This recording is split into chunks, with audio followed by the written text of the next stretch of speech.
दोस्तों, बिहटा एयरपोर्ट को केंद्र सरकार ने मंजूरी दे दी है। शुक्रवार को केंद्रीय कैबिनेट में यह फैसला लिया गया। वहीं उप मुख्यमंत्री सम्राट चौधरी ने प्रधानमंत्री नरेंद्र मोदी का आभार जताते हुए कहा है कि केंद्र सरकार की पहल पर बिहटा एयरपोर्ट की सारी बाधाएं दूर हो चुकी हैं। केंद्र सरकार ने एयरपोर्ट के अधूरे कार्यों को पूरा करने के लिए 1413 करोड़ रुपए का आवंटन कर दिया है।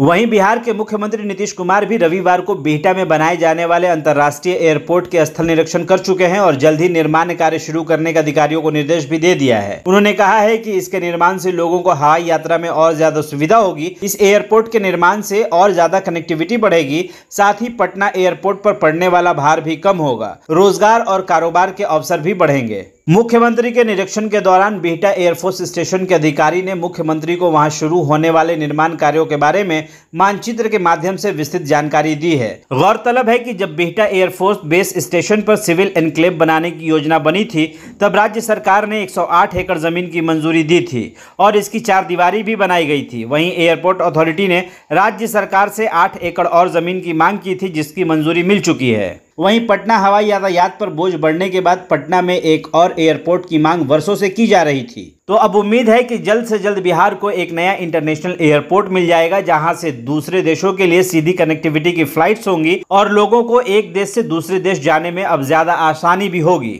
इसके लिए हवाई अड्डा प्राधिकरण ने राज्य सरकार से जमीन की मांग की थी। उन्होंने कहा कि एयरपोर्ट के लिए अब तक 108 एकड़ जमीन उपलब्ध करा दी गई है। इस पर 4 दीवारी भी बन चुकी है। हालांकि जिस 8 एकड़ जमीन पर पेच फंसा था, उसे भी शीघ्र एयरपोर्ट अथॉरिटी को सौंप दिया जाएगा। आपको बताएं कि केंद्र सरकार ने शुक्रवार को कैबिनेट में बिहार और पश्चिम बंगाल में 2 नए सिविल एयरपोर्ट बनाने के प्रस्ताव को मंजूरी दी है। केंद्रीय मंत्री अश्विनी वैष्णव ने जानकारी दी कि केंद्र सरकार इन दोनों परियोजनाओं के निर्माण पर लगभग 2962 करोड़ रुपए खर्च करेगी। यह काफी बड़ी परियोजना है, जिससे काफी लोगों को लाभ भी होगा। वहीं उन्होंने बताया कि बिहार में पटना एयरपोर्ट पर विमानों का दबाव बढ़ रहा है। वर्तमान एयरपोर्ट के विस्तार की भी गुंजाइश नहीं है। इसलिए पटना एयरपोर्ट से करीब 28 किलोमीटर की दूरी पर बिहटा में 1413 करोड़ रुपए की लागत से नया सिविल एयरपोर्ट बनाया जाएगा। इसके बनने से पटना एयरपोर्ट के ऊपर विमानों का दबाव काफी कम होगा। वहीं एक नया एयरपोर्ट मिलने से पटना की देश के दूसरे शहरों से हवाई कनेक्टिविटी बेहतर हो जाएगी और इसके साथ ही साथ बिहार के वो लोग जिन्हें दूसरे देशों में जाना होता है, अब पटना से ही वो इंटरनेशनल फ्लाइट्स पकड़ सकेंगे।